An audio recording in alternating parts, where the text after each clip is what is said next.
Aside from doing the good work, being visible on social media and then, promoting your work, you need to fix your house in order. You need to be recognized by Nigerian government if you're in Nigeria or in Africa or wherever you are. You need to ensure that you are legally registered, or otherwise nobody will do business with you. You need to be an NGO that have physical presence. You don't need to be carrying your NGO in the car or NGO on social media or on your status. No.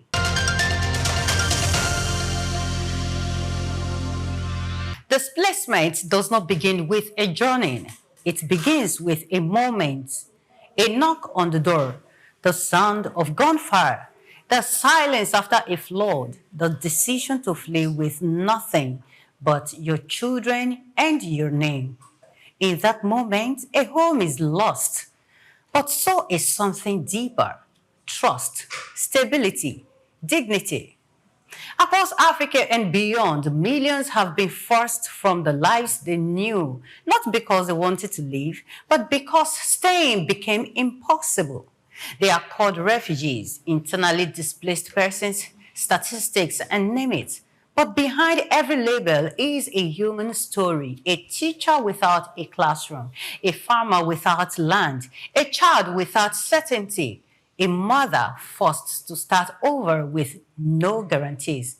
Today, we are not just talking about survival, we are talking about what comes after survival. What does it truly mean to rebuild a life? How do you restore trust after systems fail? And how do you return dignity to people who have lost everything except their will to live?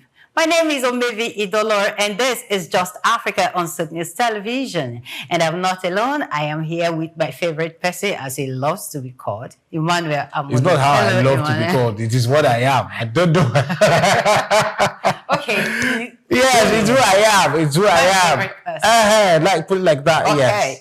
Hello, Lagos. Hello, Nigeria. Hello, Africa. Hello, Omevi. It's the curtain closure for the week. Yes. And what a way to close it. We need to spotlight these people. We need to spotlight this conversation, because at the end of the day, every human life counts, especially in Africa. And irrespective of where you find yourself, we need to show that there is hope in everything that you do. I think 2 days ago, we had somebody from Uganda, Mr. Meni, who said he had been in a refugee camp since he was 7. Was it 7 or 10? Yes. And he had grown to become an ambassador. From being a refugee, now he helps communities to upskill with his ideas, with his person. And what that showed us is, irrespective of where your past has been, you can still become something. And it just means, or it just shows that the potential can still be there and does not need to die. Yeah, you really don't need to die, There's survival.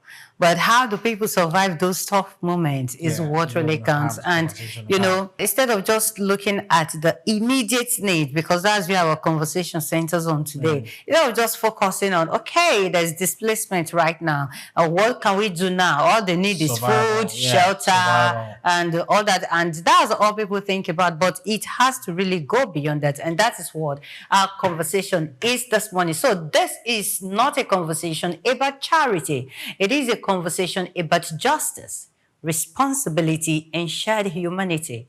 Because rebuilding displacement-affected communities is not only about shelter and aid, it is about giving people back their future. So on today's episode, we are joined by someone working directly on the front lines of displacement response and community recovery. He is Philip John. He is the founder and executive director of the Care Aid Support Initiative, a grassroots organization working with internally displaced persons, persons with disabilities, women, and youth across displacement-affected communities. Philip's work focuses on dignity-centered humanitarian support, inclusive development models, and community-led rebuilding efforts. Through CASI, he has seen firsthand what works, where systems fail, and why trust between displaced communities and institutions remain fragile.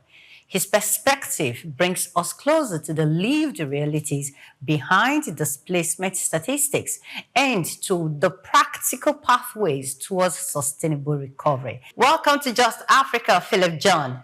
Yeah, thank you. Thank you. Yeah, how you doing? Yeah, I'm good. I'm fine. I'm excited to be here with you today. All right. Okay, so let's go straight into the conversation. Your work places you directly among some of the most vulnerable people in the society. What was the moment that made this work personal for you? So, first of all, I would like to commend your efforts on not as just a digital space, but as a powerful agent of information and change as well as advocacy. So, it is personal for me because I've experienced displacement. I've been displaced, particularly from Borno State. And then displacement is you leaving your particular home to, somewhere just to seek refuge. So it is particularly a concern to me to see how I can basically extend, what I feel and then how we can even do it better. So my work is basically to see how I can save life, just as mine has been saved, and also to see how we can reduce suffering, protect human dignity, especially during emergencies, such as, a conflict or any natural disaster, as well as, in all displacement. So this is so personal to me, and I target like people helping people. That's beautiful. I know that, from your own experience, you can tell the pre, the during, and then the posts of being in a refugee camp or a displaced community. Share your experiences about somebody who has suddenly found themselves in a displaced community. Share some of those experiences with us. Okay. So first, as you've mentioned, I've been, displaced. I was living, in a good life, living in your shelter, eating with peace, and then, a set of people coming, displaced, conflict between communities, predominantly where I was coming from is Maiduguri, and particularly the conflicts there, which is, globally known and everywhere is the Boko Haram. So, living in your house and then, running away from your house, there are two different experiences, like, sleeping on the bed and then not sleeping on the bed. And then here you are being experience of both sleeping and then not sleeping on the bed. And then you're coming out to tell the world that, yes, those people that, it can be you that you're sleeping now today in your house and then tomorrow you'll be displaced. And then it's okay for you to see how, you can give back to those people that doesn't have basically voice in order to air out their needs, particularly those people that don't have relatives, those people that are most vulnerable, those people that cannot be seen. So it is actually not a good experience, I would say. But for me, it is a good experience because that has re-engineered and also shaped, my understanding in terms of, displaced population, what the experience is, the psychosocial support they needed, and then, some set of people that have been neglected, from all the humanitarian and then developmental planning, as well as, voicing out and, their needs. So particularly, it's not really good, but it's good that I experience, and then I'm ready to give it back to the community. In terms of protection, in terms of support, and in terms of advocacy through whatever platforms. Yeah. So what do people witness when they are in a displaced community, right? I know you told us pre-entering it because nobody expects that. But when you now find yourself inside, how is life typically in a displaced community like? So in displacement or during displacement, life is always hard. You only get what has been provided or what is given to you, right? So today in your house, you can come up and decide to cook what you want to eat and decide to sleep. You decide when to do things. But then when you are displaced, you only get when people or when intervention or when humanitarian or when government responds and bring, relief materials or aid supports to you. So, it's life is, highly dependent than, being independent the way we were before. Yeah. So it's not really, favorable at some point. And then in some cases where,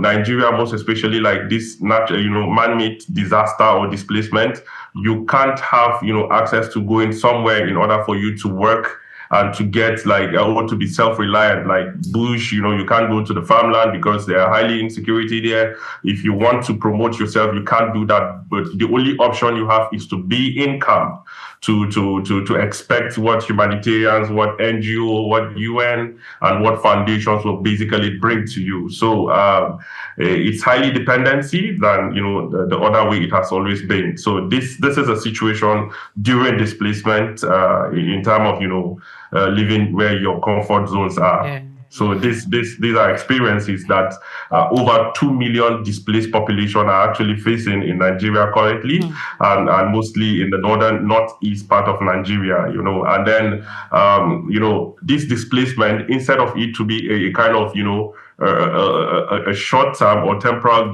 disruption that we will understand, but then families have been displaced, multiple times. So today, if there are efforts to relocate people back after a short, displacement, again, you see another attack today, attack coming tomorrow. So instead of it to be like a temporal thing, it's becoming a long-term condition, which is not really good. And then there are critical, things that have been neglected in terms of these things. So it's not really a good experience, but when you don't have option, you just have to be in that situation. Okay. Yes. Oh, so John, displacement is often framed as the loss of homes. That's the general definition from displacement. So from your experience, what is the most overlooked loss displaced people suffer?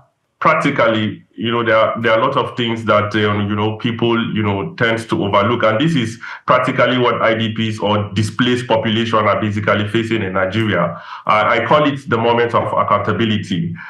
Now, let's take a look at this. A lot of UN agencies, a lot of INGOs has been supporting due to the availability of resources that they have within the organizations and so on. But then with the current change, the funding cuts by US, and then the reduction of, funding by donors. I will tell you that a lot of families are facing harsh realities. You understand, during emergency, they normally get emergency food, emergency shelter, emergency this, emergency that. So, but now, that there are no money, no donors, and then NGOs are actually exiting due to the realities are setting in, lack of livelihood. These are things that were being overlooked, and then lack of access to basic education, lack of health care, and then poor shelter condition. These are realities that people are, in fact, even, social exclusion and stigma. These are things that were being overlooked, and then displaced population are facing. So sometimes, without long-term support, people are being pushed to more of dependency, and people are being pushed to a lot of exploitation, and people are being pushed to, negative coping mechanism. Okay, just imagine now, if you are in camp, and then let's say organization A is supporting with food, and then organization A is no more here to support you with food. Of course, there are a lot of things that were being overlooked. Now, organization A, while supporting you with food, is supposed to incorporate a kind of long-term sustainable, probably while giving you food, it should be able to build your skills, giving you, some micro grants, or skill acquisition programs that will help you sustain yourself if he's not here. But then, now that he's not here, what will you do? Negative coping mechanism. You end up seeing, there are a lot of cases where we record, where people or, women are going, negative coping mechanism in order for them to sustain themselves. Yes. And also parents sending their children to hockey, which is very, very bad. Yeah. So these are things that were overlooked. So it's good that we ensure that we don't overlook such things in terms of, doing most of our emergency response. So focus on, yes, providing relief at the beginning of the emergency, but then also incorporate a long-term durable solution.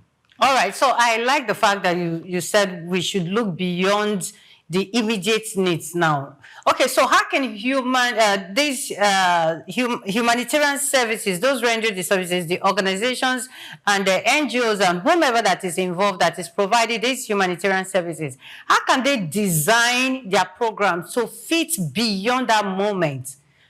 Is there something they need to do or they can do to enable these people to look beyond the moment? Let's just rescue them for just this period of time. Okay, perfect. So I'll use example with the organization I'm currently, CareAids. So majority of people overlooked community engagement. All right. So at CareAid Support Initiative, we prioritize as a model to us community engagement. Okay. We prioritize inclusive and gender-sensitive programming. So we ensure that community are being engaged from the inception of our program design. We ensure that all part of community, women, youth, children, persons with disability, all, gender, across all, we ensure that they participate in our programming. So we design intervention that considered what? Accessibility, that considered inclusion, that considered dignity for all, not just for the majority. Okay, just because we have majority of people that, they can see, they can walk, they're okay. We don't prioritize them, but we prioritize everybody across all, gender, diversity, age, and whatsoever. So I feel these are, things that we should prioritize that will also promote sustainability, and then it will promote, ownership. That today, if you're not here, IDPs or displaced population will be able to sustain by doing such things that they have learned, from you. So how does human dignity now play a huge part in ensuring that these programs do not fail? Sorry, how does what? Human dignity. Because you did mention it while you were responding a few seconds ago, that dignity was important. So how important is it to ensure that the program or the aid that you're bringing does not fail? Okay. So human dignity is very important and is a very good component of humanitarian response. For humanitarians or NGO within the humanitarian space. So I'll use two terms here. There are humanitarians outside the humanitarian space, and then there are humanitarians within the humanitarian space. When I mean within the humanitarian space, I mean those that are being coordinated by the UN, that is the OCHA, Office of the Coordination of Humanitarian Affairs. We are guided by humanitarian principles. And then those, outside the humanitarian are guided by, whatever policy, whatever principles they have. But I would recommend for you to be within the humanitarian space because dignity is important to us. Dignity is about respect in one word, treating all people with respect. So it is expected that, you should treat people even when you are giving them, intervention with respect. So those outside humanitarian space focus on keeping people alive. But for us within the humanitarian space, we focus on keeping people alive and also how they live. Okay. All right? So, dignity-centered response not only, respects people, but then it empowers people to build their lives with confidence and purpose. So that is why dignity matters and is very important in terms of, providing, humanitarian response. So how do we get, these people who provide the interventions, humanitarians as well call it, how do we begin to make them see beyond just giving aid? Because it's kind of easy if anybody just comes and donates something and then walks away. How do we ensure that there's a bit of continuity beyond just that aid that you give? Okay, so, most of, if I get myself, probably whenever I get myself in seminars, in trainings, and in conferences, I always, make emphasis on looking beyond just providing, the relief, the aids, You should look beyond, of course. People that are being displaced or vulnerable people are actually under a temporal, situation. So you should look beyond not just providing a temporal response to them, because of course, one day they will be out of there and one day that vulnerable person would be something else in life. So to NGOs or to humanitarians, looking beyond, just the relief means, shifting from provision, shifting from providing assistance packages to more of empowerment. Okay. So it means also it means from dependency to self-reliance. Yes, yeah. So practically, this is just like telling you to invest in people's capacity so that they can sustain themselves and contribute economically and socially. So this will help. This include access to livelihood that I mentioned earlier, skill acquisition, training, education, providing psychosocial support to displaced population and also to vulnerable community. Are these things common in some of the? Exactly. I don't know how many you've been in. Right, but are they common decimals that you see when you go to these displaced communities? Do you see them regularly? Who? These skill acquisition, teaching them to not be dependent over time. Is it a system that you see in most of the displaced communities that you have been to? Okay, so I would say for now is that they are improving actually. Okay, they are improving. They're not yeah, they are improving. Because the reality is setting in. So I happen to be part of a lot of donor engagement. Having meeting with a lot of donors, and then the donors we are tired of giving you money to be doing the same thing. What can you do better? You understand? So donors are saying, what can you do better? So it means that they want you to come with a long-term solution. It means that you have to move from providing, temporary shelter solution to more of, long-term shelter solution. It means that you're to, reduce giving food, but then provide capacity building, provide micro grants so that people can, and then with proper monitoring mechanism in place, and then for people to, become self-reliant.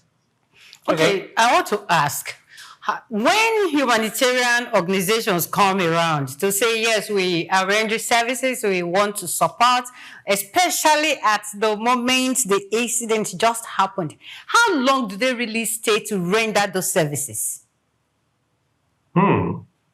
So I would say as long as there's durable solution.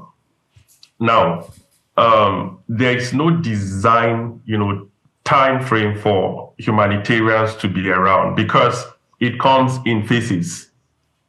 During emergency, probably if you're experiencing any attack in community A, humanitarian comes in towards, first of all, to evacuate you. Or probably if you run away from that particular place, they come to help you out. And then from there, they provide a space for you to stay. Spaces like camps, camp-like settings and all of that. And then they will continue providing services for you. And also, while you're in the camp, should in case the government announces that there is an improvement in security, and then they decided to close the camp, they will ensure that, okay, while you go back to your community, humanitarians will also go there. But then all these phases were informed by different, kind of interventions. So during displacement, we'll give you emergency support. And while you are in the camp, we are giving you emergency support, and then we are building your capacity. So while you're out of camp, we ensure that we provide, developmental activities, project, and all of that. So it has no time frame until you attain to a level of, self-reliant and independency before they were like, okay, this is good for now. We can move to other, places. Okay, you said when they are out of camp, when the government feels or those in charge feels that, yes, these people are safe at this point. So when they are out of camp, where do they go to? Okay, very beautiful question. So they go back to where they come from. So just like that. And the sad reality is that some don't even go back. Some, from there they move, they go forward. Let me tell you some example. There are people that where they were displaced and then they came to Maiduguri. This is a practical example that happened. From the village and they came to the city, Maiduguri, and after they experienced, the life there, and then government decided to close down that particular space, that particular camp. An estimated number refused to go back to the village. They decided to stay in the city, and then some decided, some decided to even travel to Lagos, Abuja to go and continue, sourcing for livelihood. Okay, They don't want to go back there. Why I'm asking is this. For instance, let's use insecurity as an instance. Now, we said insecurity made them to run away from the community. And when you close the camp, they have to go back to that same community.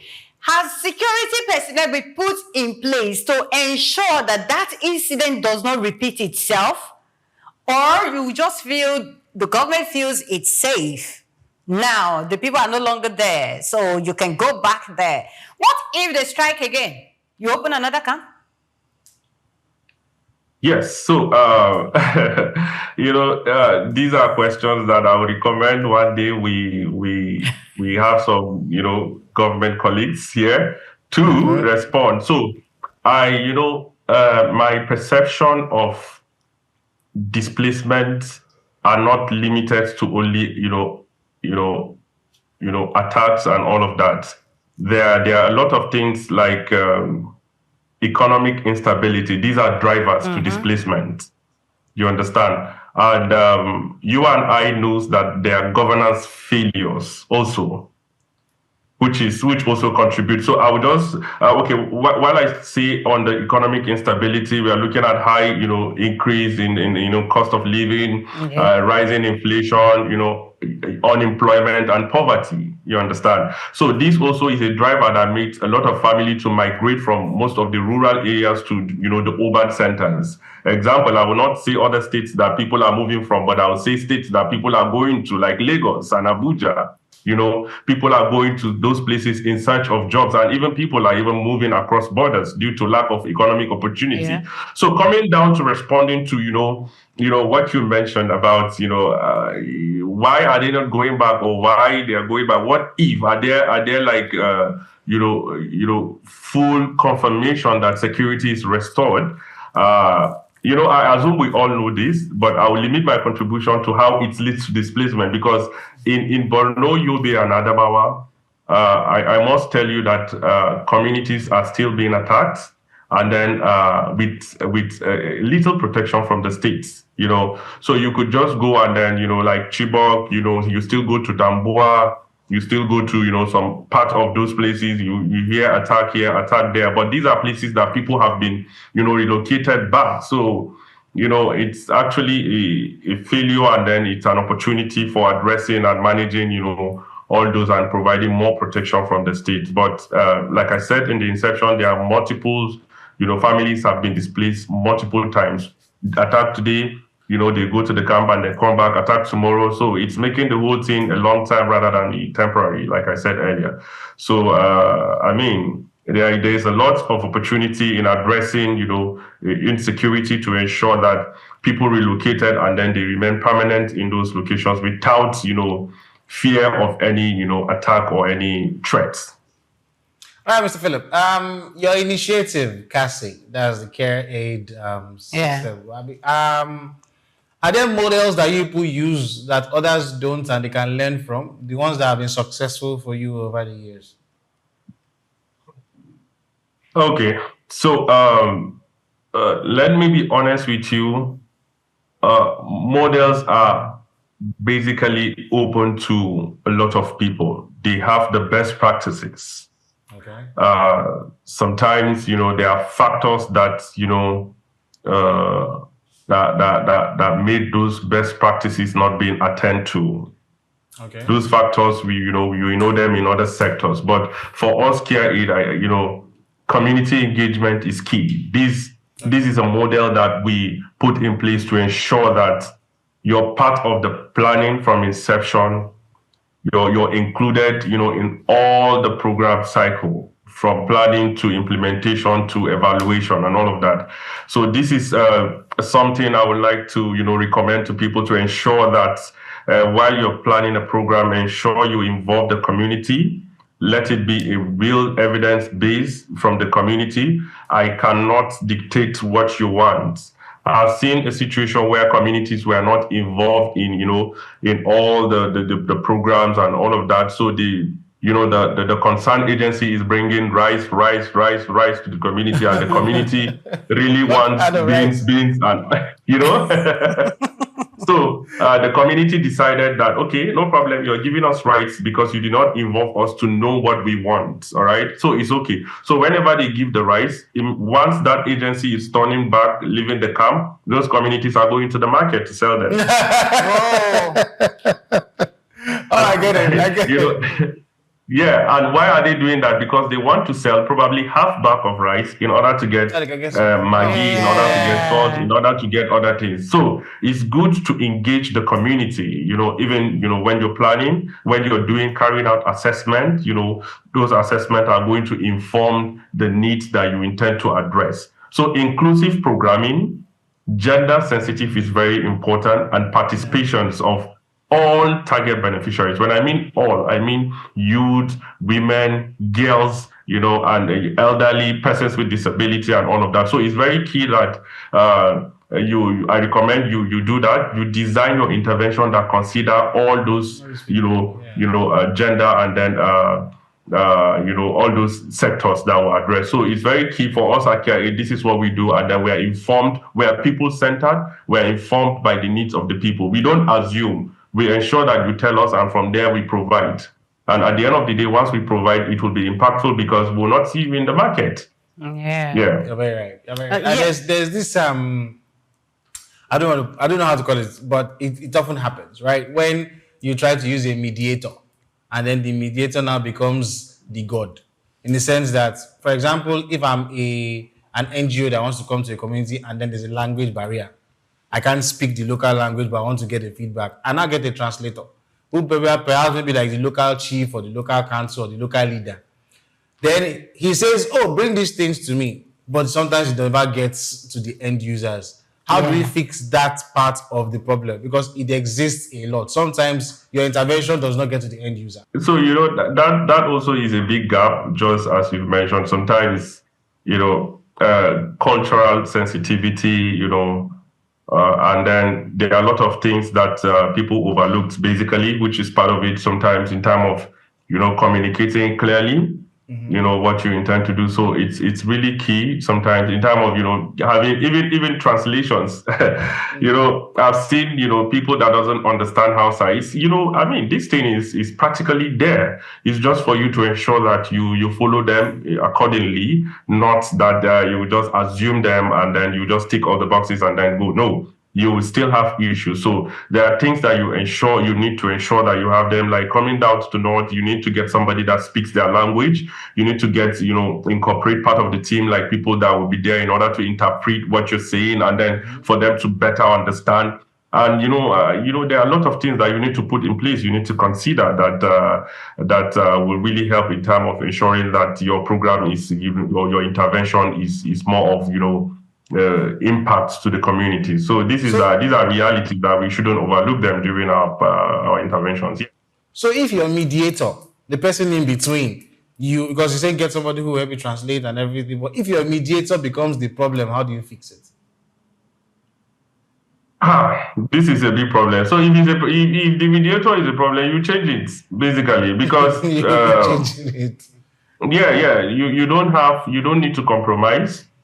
Okay. It's either you change it or you build the capacity of that mediator to understanding what you really want, and then the objective, the goal, and then the expected outcome. You understand? So, and then you train that person, like, all those things. But otherwise, if it's the problem, these are things that are happening. Mm-hmm. These are things that are happening. So the mediators have experience, real time, where we had people that are in between those displaced populations. So whatever we do is totally different. That is reaching out. Intervention practically, where once you intend to give like 100 women with dignity kits, sometimes the mediator will like go there and give 50. Or once you spell out the criteria, we want women, and then these are the women categories of women we want: vulnerable, pregnant, lactating mothers, breastfeeding mothers, and all of that. He might just go and get some people in order, to benefit for his own selfish interest. So that we identified, and then we ensure that one of the key things that we put in place is for us to work with a mediator, it has to be vetted by the community member. Trust. Okay. So there has to be trust building. Yeah. Okay. So apart from mediators, there are organizations that have also let some of those people down, that have crashed their trust. Some of these displaced people can't even trust some of these organizations. So many displaced people have lost trust in institutions and leadership. So how do you begin to rebuild trust where it has been broken? Especially, this is not the in-between now, end to end. How do you rebuild that kind of trust? Okay. To be honest, yes, there are organizations that there are broken promises. Their lack of transparency, their corruption. This we can't say it doesn't happen, and then sometimes once you promise a long time, or once you promise something, and then you just come with a short-term intervention, which has damaged trust over time. So these are things that do happen, once you promise. But according to the humanitarian principles or guidelines, we don't promise. We don't promise you. We ensure that we are informed by our programs of what support, and then we ensure that we communicate clearly. So part of the recommendation for all those broken promises, lack of transparency, corruption, and all of those things that are happening is to ensure that you have proper monitoring mechanism in place, strong accountability mechanism in place, and you're supposed to ensure that over time you include. I'll keep on making emphasis on including, community or those displaced population in every phase of your program. I target nothing about us without us. All right. Yeah. Whatever thing that you want to do about us, it has to be with us, or otherwise, nothing about us without us. Yeah, thank you so much. Nothing about us without us. That is involvement, involving the community and everyone, carrying everyone along. Even before we talk about partnership, we're talking about your organization now, CASI, yeah? So what motivated you to establish that organization? Okay, so I think in a quick response is my passion to serving humanity, and also ensuring that people without voice, their voice have been heard, because there are a lot of people in critical humanitarian situations that can't speak. But being an experienced person and being somebody that has first line experience, that prompts me or give birth in me the humanitarian passion to helping people, basically. So it's something that is inbuilt, and I feel, everyone has that humanitarian part of him. However, I feel like to help those that are in need and to help those. So this starts, long way, from school, seeing people, how do you, support people that doesn't have things to do. So I felt it has grown over time to the reality of, people being in a situation whereby it is not their will, it is not their fault. They have no ideas, system failures and all of those things.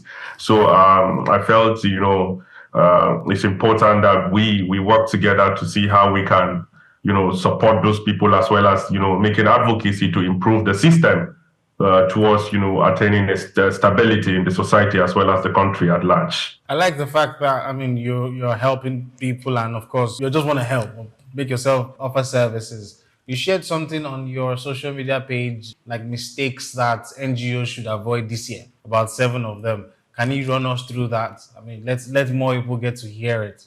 Okay. So one of it is NGOs should avoid, assuming, right? Okay. Don't assume. You need to go there and get first-hand information, about, the needs that you intend to do. So, and also NGOs should avoid, having, you must do a lot of things in terms of, doing, okay, you want to do multi-sectoral approach. Stick to one purpose. What do you aim to achieve? You should be able to, stick to it. You want to respond to this, you want to respond to that. No, stick to one.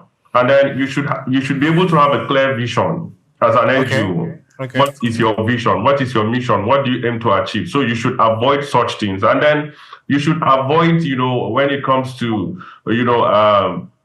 thinking about the needs of people, thinking about data, you will just see, no, you should avoid doing those things. So those things are really bad from experience, what we saw, from NGOs that assume, NGOs that cook data, NGOs that don't have evidence-based, first-hand information. So you should avoid those things. You should be real.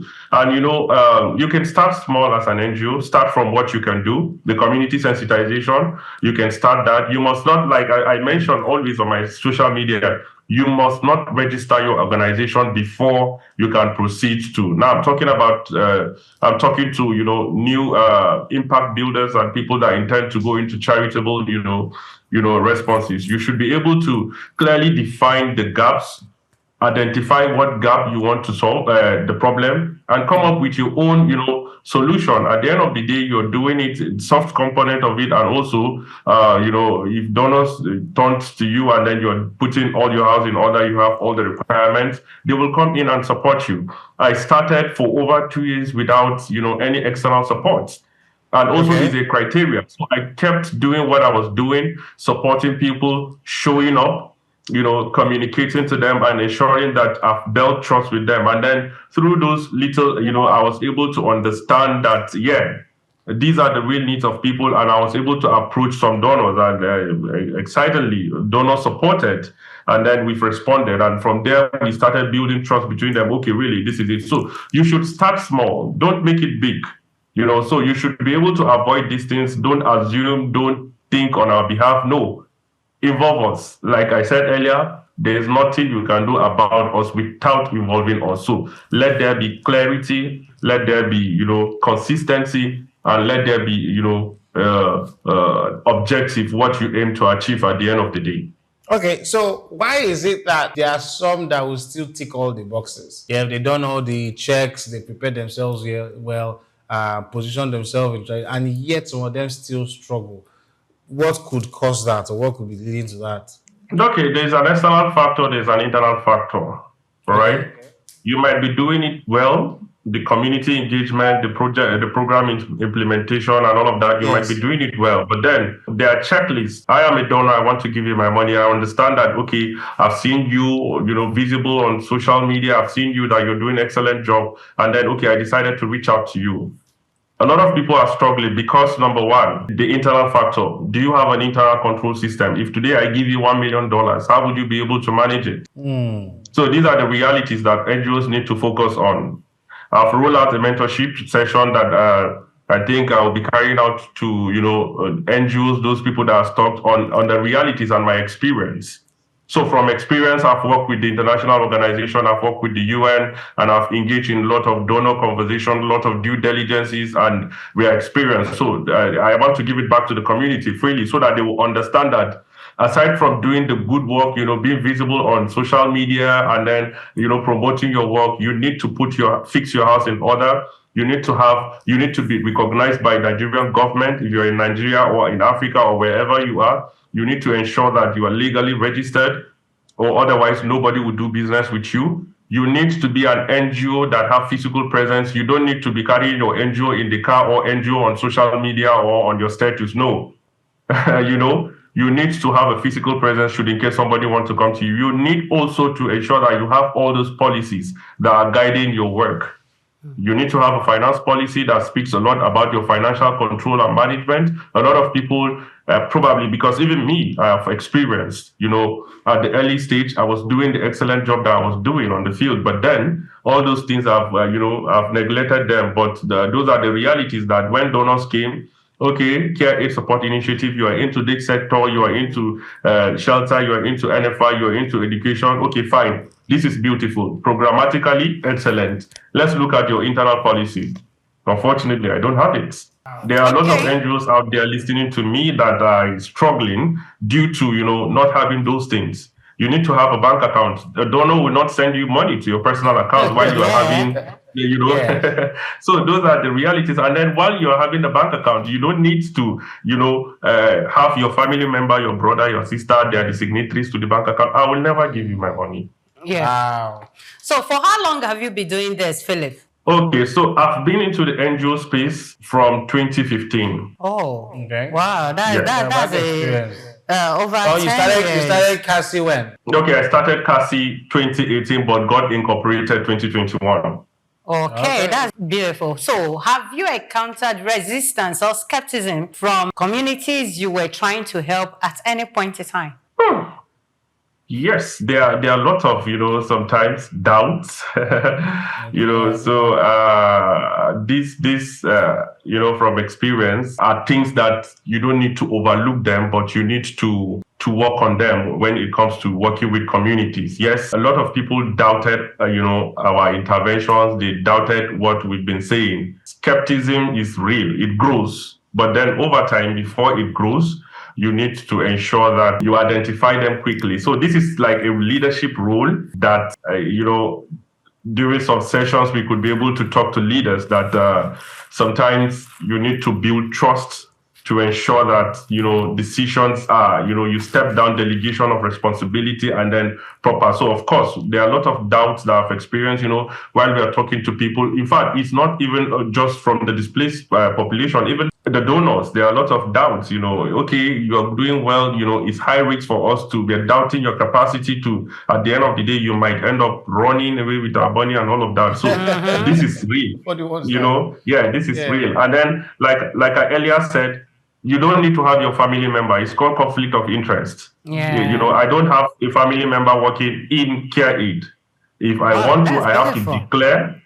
Yeah, I have to declare it publicly, and then there has to be documents, conflict of interest documents signed by us. And then I don't have to work with that person because, this is a work system. There are standards, there are code of conduct, there are operation guiding principles. So once you have those things in place, there will not be, doubt by the beneficiaries and then by the donors. Okay. So how did you respond without reinforcing power imbalances? Well, how do I respond to that?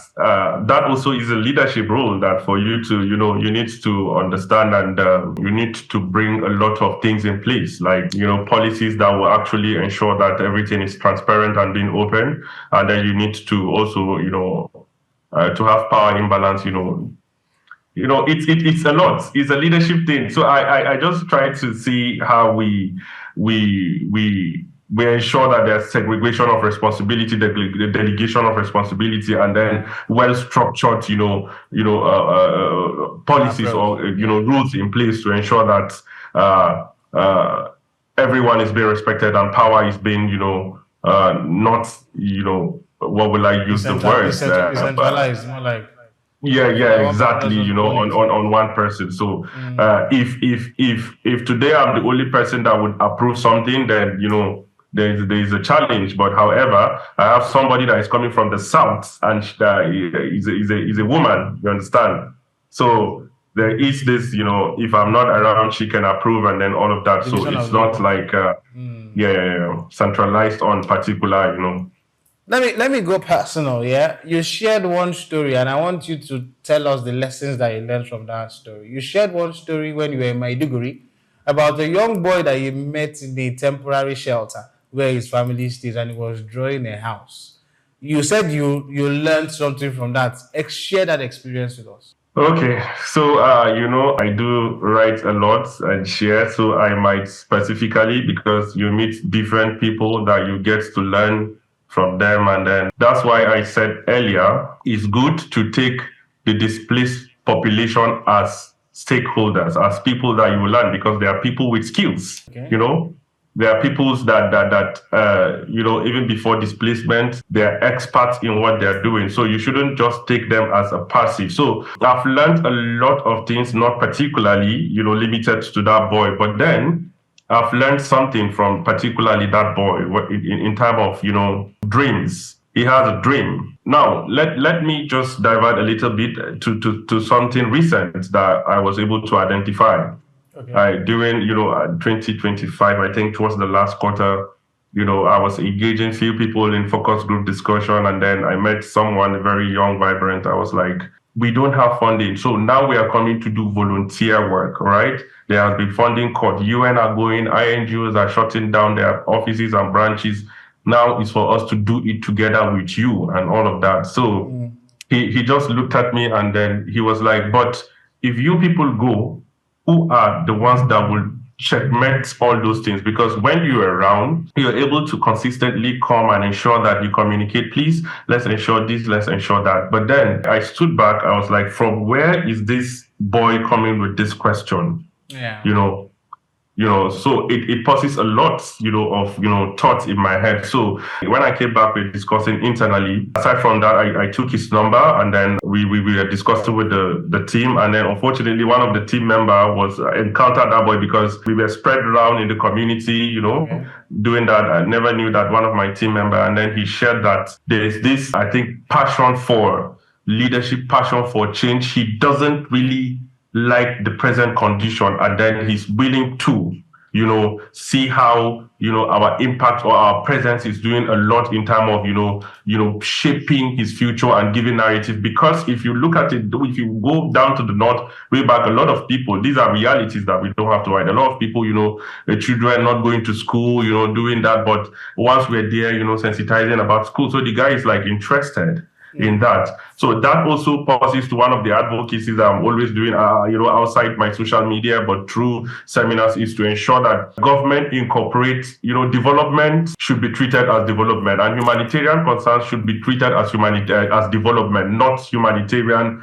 response. You need to incorporate it into your national development plan to ensure that you provide access to education to displaced population. And you need to ensure that you provide healthcare to the displaced population, because these people are very intelligent. These people are ready to learn. These people are just excellent in those things. They just lack the opportunity, and there is no platform for them to build or to support them. So there are a lot of things that I've learned from people, even while working with them, the consistency and then the skills in them. They are gifted. Yes, they are gifted. So if you were to give advice to community leaders, local governments, essentially people who are in leadership positions, on how to handle special cases like this, what would be at least, just mention a few, not everything, just mention a few things that you would advise them to prioritize? So particularly for me is, sustainability. I will advise them sustainability or whatever recovery is not just to return home, but concerned authorities are to enhance protection and social services to people.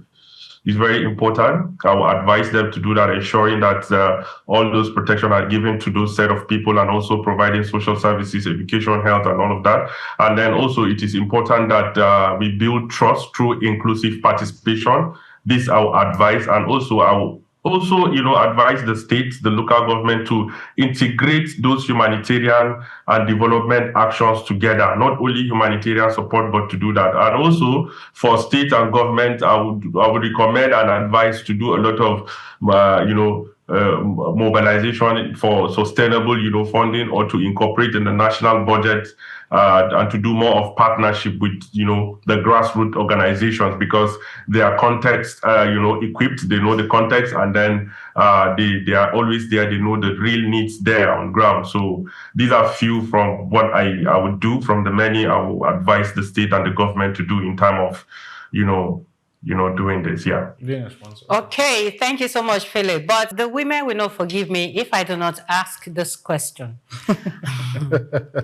How does displacement affect women and children differently, especially in safety, education, and opportunity?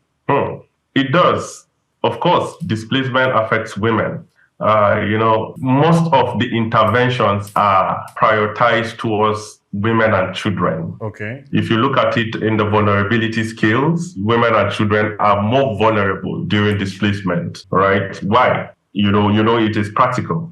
Yeah. So it's not really good from, experiences, what I've seen, women suffering, lack of, sanitary pads, women being silent, they cannot make decisions, and children not having access to schools, and all of that. So it is really, a critical situation for children and women, because men and youth, we have other, coping mechanisms that we can go out. We assume that, we can do all things, but yes, it's true that we can put more, efforts in providing to our family, but women, they can be easily, exploited, People take advantages of that due to their displacement nature, and also children, they can't do anything, of course. So it's really critical, when it comes to women and children. I've seen women suffer. I've seen women going out fetching water, 3 hours to come back home and cook for their husbands. In displacement settings, you will see, I don't want to say, but then husbands, sometimes they are just sitting under the tree and then allowing the women to go up and down, It's really critical situation. But then it's painful. This was in the past. But this was in the past. I've seen some high level of improvement where in everything humanitarian and even governments are, allowing women. There's a women committee in a governance structure. They create a committee for women where women will come in to talk, share their concerns, and all of that. A lot of things are just coming, to my head from experience of what our interaction with women has been, So I always say that protection for women and children must be proactive, not reactive. You understand? Yeah. You need to include safe spaces for children to play in displacement if you cannot provide, school. And then you need to, at the beginning, I'll keep making emphasis to have an inclusive design targeting all gender and age. All right.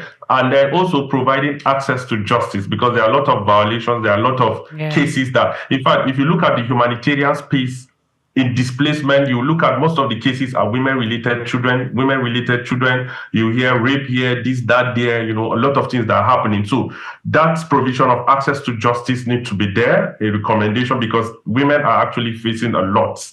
If you allow me here, we'll talk a lot more on women, but I strongly, advocate for a strong community-based protection mechanism, most importantly, to women and children. So that they can have access, their voice. It is believed actually, but it is not the reality now, but it has been believed that in the North, women cannot talk, yes, but not anymore. Women come out to talk, they share, they share things. So there has been a lot of shaping in the system, and then there has been a lot of, clarity of, information. And then I must say that the UN, as well as the international organizations and the government, are doing well in terms of, bringing out people from this, kind of school of thought about, women are just to be in the kitchen and then in the but then now women come out to speak. I'm excited, but the situation is critical, but it has changed and it's changing over time. Yeah, okay, that's beautiful. I thought you wanted to ask something. In your experience, right, over the years, what are the common feedback that you often get for women and children? We're talking about them a lot. What's the most common feedback that you get from them? Okay, so let me give you a practical example of, the feedback. Then during, providing support, organizations or, people do prioritize men as the head of the house. So once they get to a household, you understand? Once they get to the house, they just, go, okay, who is the father? Okay, you are the head of, okay, Mr. Philip John is the father, and then he has his wife, Mrs. Esther Philip, you understand? And once intervention is available, they just give to the husband. And at the end of the day, tomorrow you will not see the husband. You go and sell it and be doing catching cruise somewhere with his whatever, you understand? And leaving the women, leaving his wife and children to suffer. This has happened, I'm telling you, these are the realities. Even in business communities? Yeah, it has happened. You are giving, intervention to the father as the head of house. At the end of the day, you will not see him tomorrow, or otherwise he's the boss of the house. And now, So, but I'm excited because I've seen this change. Now, there has been a lot of engagement whereby now intervention are going to the women. Okay, yes, because she takes care of the children, she cooks the food.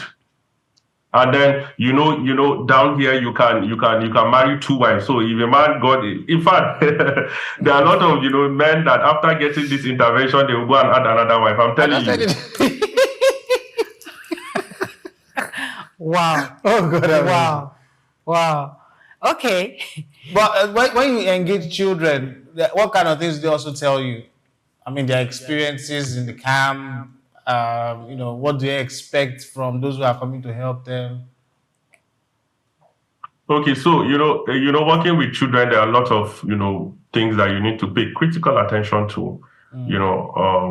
Working with them, you need to be well equipped, skilled in terms of working with children, and there are children that are unaccompanied during displacement. Their parents flee and then they're leaving the children. So there are a lot of people that we've gotten. There are children that are being separated with their parents. So you meet with them, they don't have parents, they don't have anybody. So all you need to do is to assign them with a guardian and then see how you can provide support to that child through the guardian. You cannot give the child money, you cannot house because anybody can just come. But once you align, him with the guardian, you'll be able to be providing support and then constant monitoring, ensuring that that child is, accessing those services that you are giving him. So kudos to a lot of organizations like Save the Children, UNICEF, and all of that. A lot of organizations that are working. And then I've seen a lot of people, foundations coming up and NGOs coming up. We want to support education. We want to do this with children, this, that. And then at the end of the day, they will just snap picture. And then, there are even data protection policies, there are guidelines to even snapping pictures. Why do you want to do that? So I think it's a wrong, path for upcoming organization. Hear this because it's very important. And sure, if I'm a donor and then I saw like a very critical, picture of a child that you shared, I might decide to, Philip John organization, I want to support you so that you can go and support that child. At the end of the day, then, after signing every document, then I'll ask you, please, can I have a sample of a consent document for the picture? At the end of the day, you don't have. There's lack of professionalism. That means if I give you my money, I will not get all the document and the means of verification at the end of the project. Yes. Right? So it is good that you pay attention to professionalism. So working with children, you don't want to, you don't just want to get, the visibility, but there are a lot of things that are embedded in all these things. You need to adhere to all the procedures. So I would recommend you go online, you check, UNICEF, Save the Children, a lot of organizations, they have best practices in terms of working with children, but it's very, very sensitive. Okay. Very, very sensitive. Okay, so still on children, what invisible traumas do children in displacement carry that adults often fail to notice? Okay, so there was something that happened with particularly a lady, a female, like under 18, a child.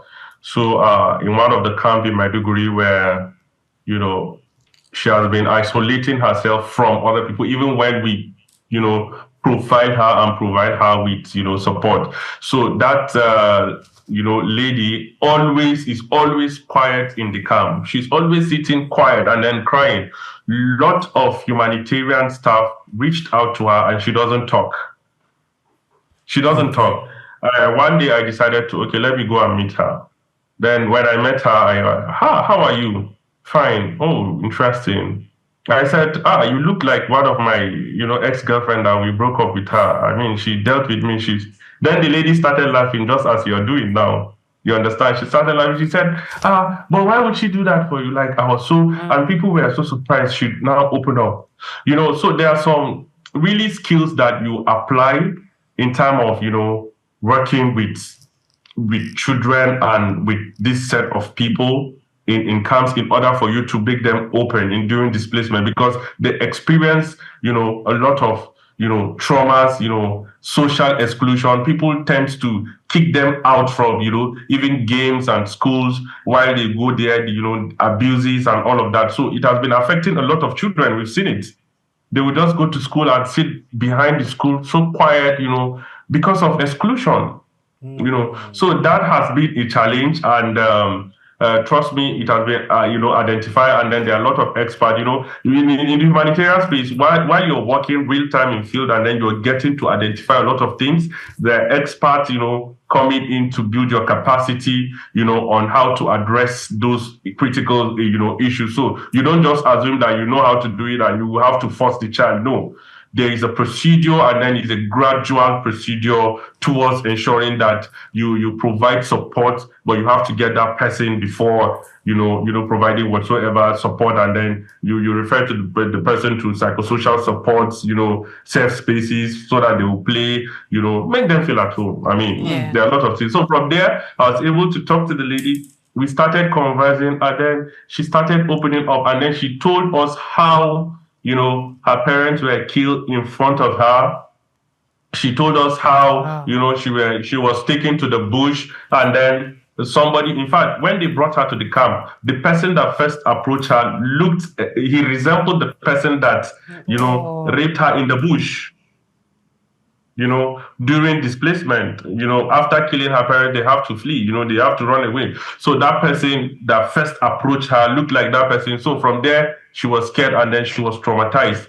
But I came, with different, I have my hair cut, like swagger, like she see me different, and then I'm speaking Hausa, and then we are, understanding. And from there, she was able to open up, and then she told me all these stories. From there, I wasn't like, expert in it, and we referred her to, those concerns, agencies that are handling children, cases. Yeah. Wow. That's beautiful. Thank you so much, Mr. Philip. You've had so much in-depth knowledge, and I like the fact that you're able to break this down. We do hope that those in authorities see the challenges that already exist, and perhaps be able to tell the ones that are in front, so they know how to approach it. Because, for example, this one you just gave, it also means that there has to be someone who is very knowledgeable in psychology in approaching some of these people. Because the truth is, if they don't speak, you will not even know how to fix the problems that they have, right? So you need to be able to assess them. So I really appreciate the fact that the works that you're doing, and we do hope that more people like yourself begin to come out and help these vulnerable people in our societies that are in displaced communities. Thank you so much for being part of today's show. Thank you too. All right, thank you so much, Philip. And finally, what part of the country are you from? I am originally from Borno State. Originally? You're originally from Borno State, okay? Yeah. And then I am from, I would want you, after this session, you should go and browse about my local government. Okay. It is the most hit local government in Borno State. Up to date, I think it's the local government general was killed, right? Like 3-4 months ago. Damboa local government. Wow. Yeah, so if you know Damboa in Borno, it is no. You can't. It's just 2 hours 30 minutes from Maiduguri, the metropolitan. Yeah. It's just 2 hours to Damboa, but you can't follow that route without a military escort. And even with the military escort, sometimes there are a lot of IEDs, and then you just have to. I will not say last prayer, but you have to pray. Wow. Okay, so what dialect do you speak there? Okay, so people from my place, we speak Margi. I'm Margi. Okay. But yes, we are Margi. So Margi, they are from the southern part of Borno. So Damboa is from the southern part of Borno. So there are Kanuris there in Damboa, and then there are Margi. So Margi by tribe, yeah. So can you greet the viewers and fans of Just Africa and your people right now in Margi language? I hope I pronounced that well. So Abar Pida, Abar Puku, Abar Pida, good morning wherever you are, and then Abar Puku is good afternoon. Everyone. All right, thank you very much, Philip. John, because the two names are so biblical. We couldn't get it. You understand? Once again, thank you for coming on the show. Thank you too for having me here. So I would want to recommend, actually, it's been a very great show, and this part of the show, mostly from platforms like these, TV stations are not being aired, but the reality is we have a lot of, concerns, or there is not even within the displacement when it's humanitarian, but even in the community, the country at large, we need such conversations where people will come and then, share all these ideas and thoughts. I mean, I don't mind it. You target nothing about us without us. We need more of, the presence of government. We need presence of donors. We need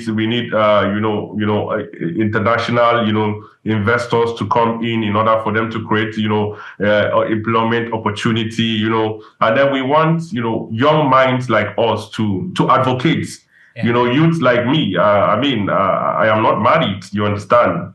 So we can advocate, we can volunteer to work within our community, and then we can hold institutions accountable legally, not through the use of insults and whatsoever. So you are to hold institutions accountable, reach out to them, suggest, and young people brings energy, ideas, and then with current digital skills, they can transform a lot of things. So I must say that I recommend having series of such conversations where young minds and impact builders can share, from their experiences, and others can learn, so that at the end of the day, we are going to have there is no permanent, enjoyment or solutions, but at least a dignified, durable solution which can serve for a period of long time.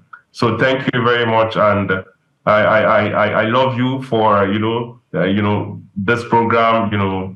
It's a lot in terms of advocacy, and sharing good information. So thank you very much. Thank you very much, John Philip. It's our pleasure.